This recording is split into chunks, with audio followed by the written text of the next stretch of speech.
Okay, this is a quick lecture or review on Chapter 5.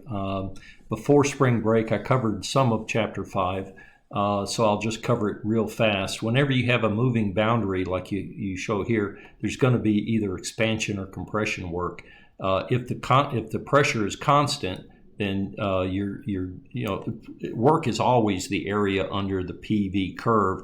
So if pressure is constant, then the area under a pressure volume curve is just the pressure. It's like a rectangle, basically. So that is constant pressure.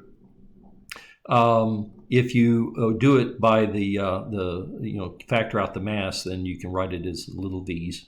I think we've done that before. Okay, if you remember, we talked about a polytropic process. That is a process where the pressure times the volume basically is a constant.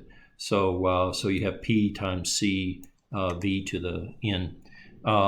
If you want to find the work, here's a polytropic process drawn in green. The work is all of this area that's underneath the green line. And the formula for that is given right here. So that's the area under that green line.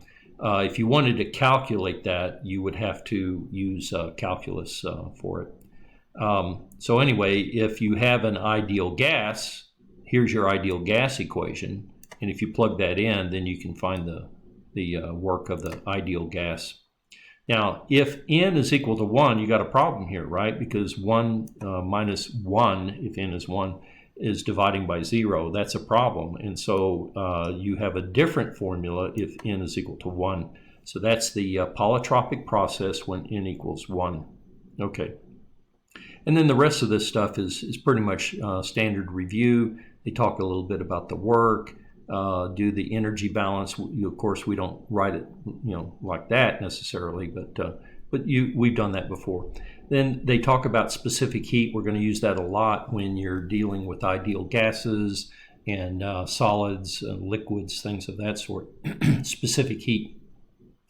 If you got steam or freon or something like that, you typically look up your U and your volume and all of those things out of a table. If you have an ideal gas or a solid or a liquid, it's a little easier to do that. You have a formula for these things. So that's what specific heat does. It specifies that.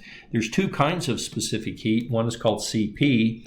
That's the specific heat you measure if you have a process that occurs at constant pressure. CV is if you do it at constant volume.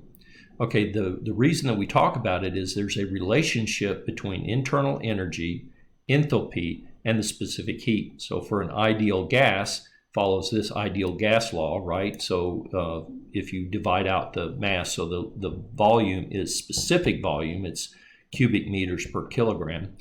So that's the ideal gas law. The H, the enthalpy, is always U plus PV, always. That's the definition of H. So anyway, the H is equal to U plus RT because of the ideal gas laws, deriving it. Bottom line right here, if you want, for an ideal gas, if you want the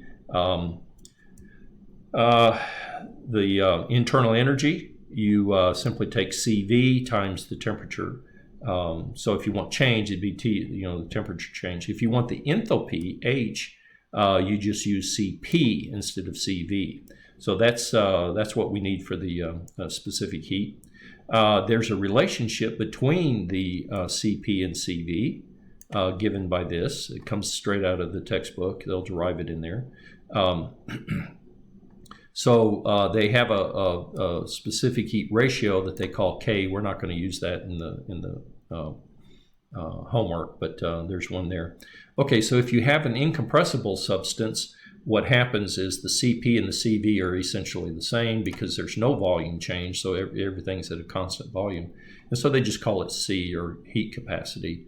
So probably if you've studied heat capacity in high school, that's most likely what it was, is they just talk about one kind because they were incompressible substances. So in a case like that, for a solid or a incompressible, you have a change in internal energy or a change in H, basically the same thing. So the change in internal and the change in enthalpy are exactly the same because there's no expansion, right? It's not compressible. And so that's basically all that you need in order to do these problems. If you have questions about it, I'll be online. You can ask me things, but that's the end of the lecture.